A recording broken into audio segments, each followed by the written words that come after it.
You're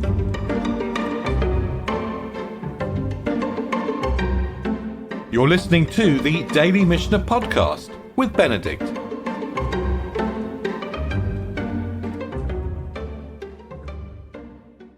So we've learned that whether a woman's slaves can eat truma, can eat essentially there's a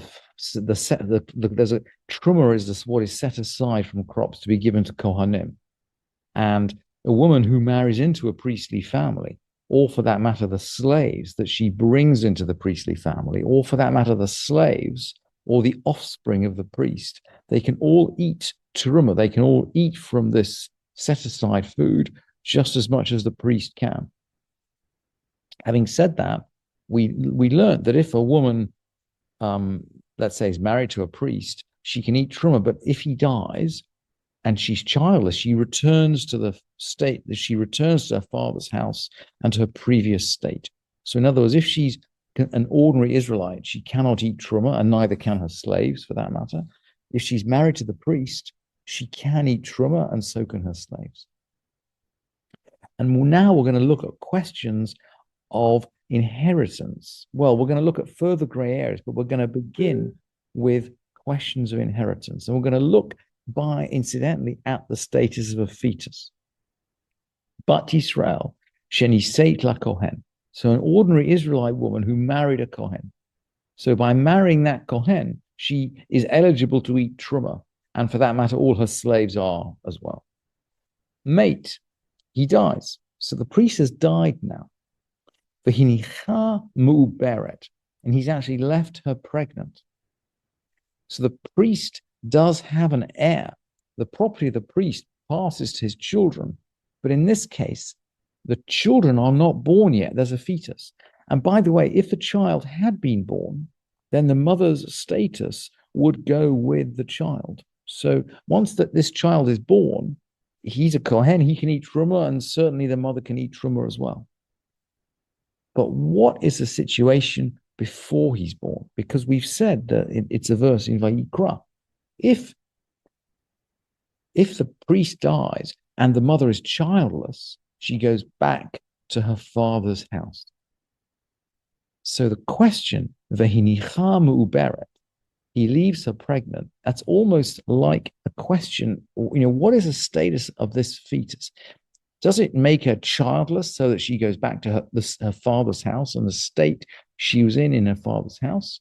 Or is it that the fetus is considered to inherit, and therefore she can take the status of her son and carry on eating truma? That's the question we're really looking at.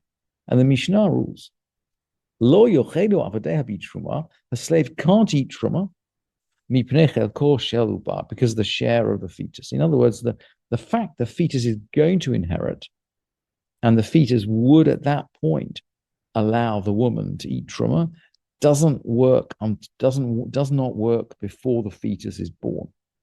So there's some event on birth, some transfer of status on birth that does not happen at conception.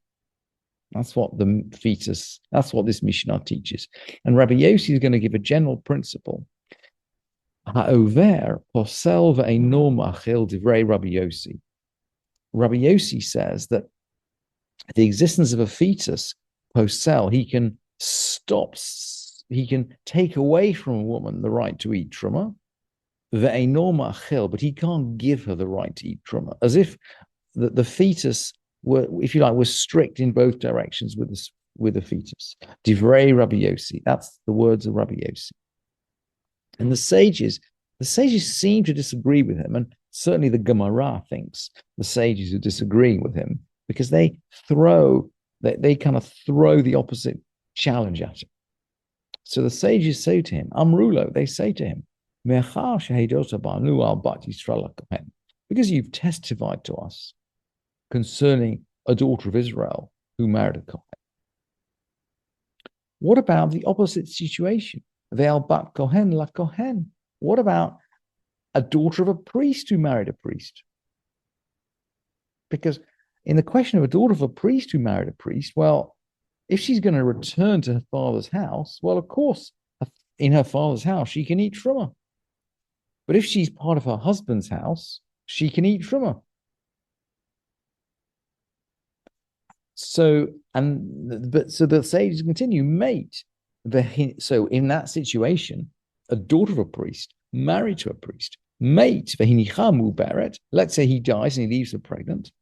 Truma. Her slaves won't be able to eat truma, and neither will she, by the way.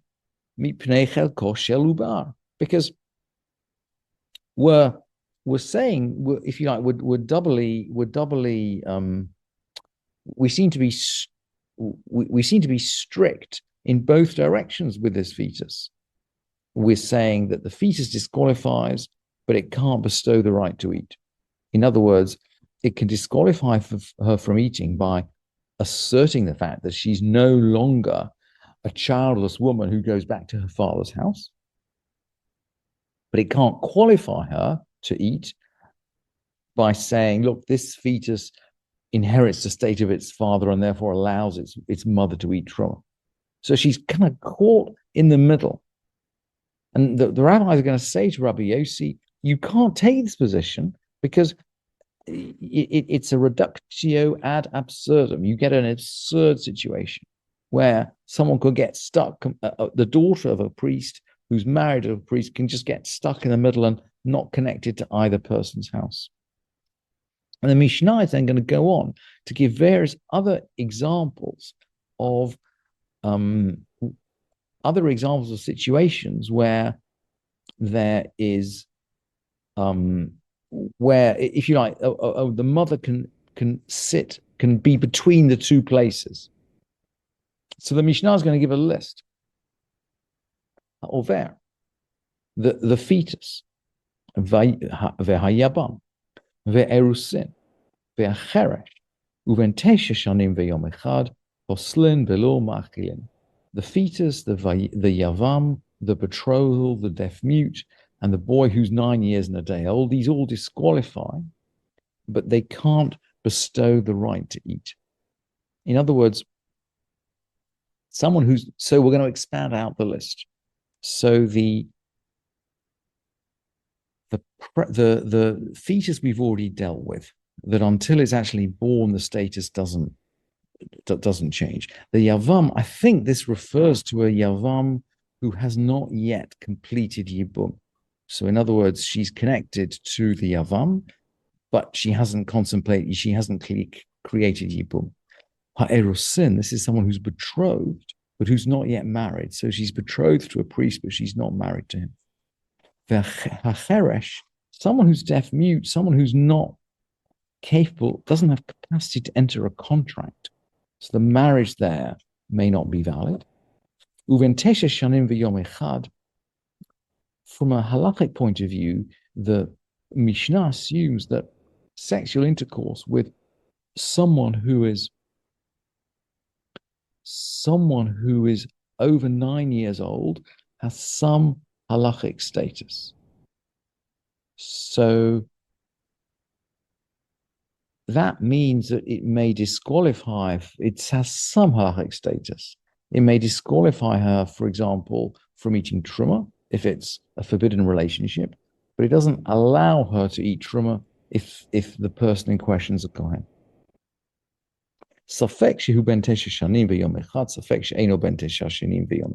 What if we don't know really how old this boy is?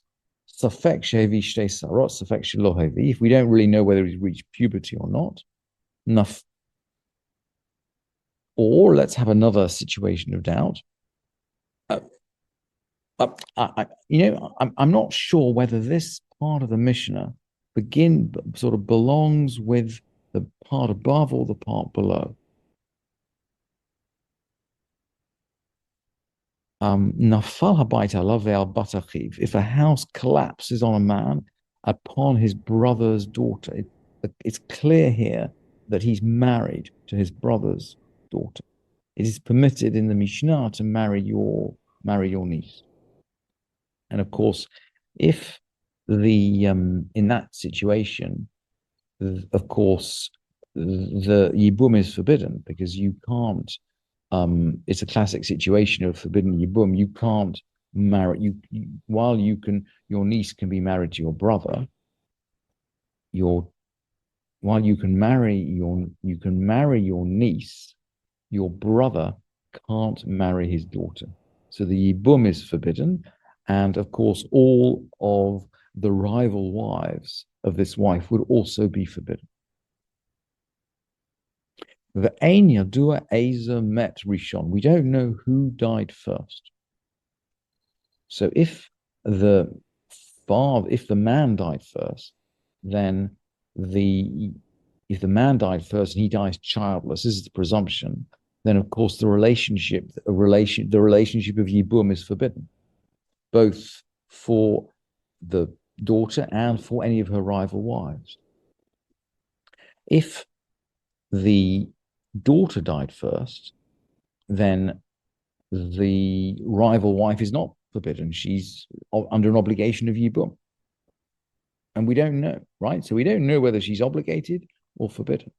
And so the Mishnah says, Sarata choletzet velo mitya bemet.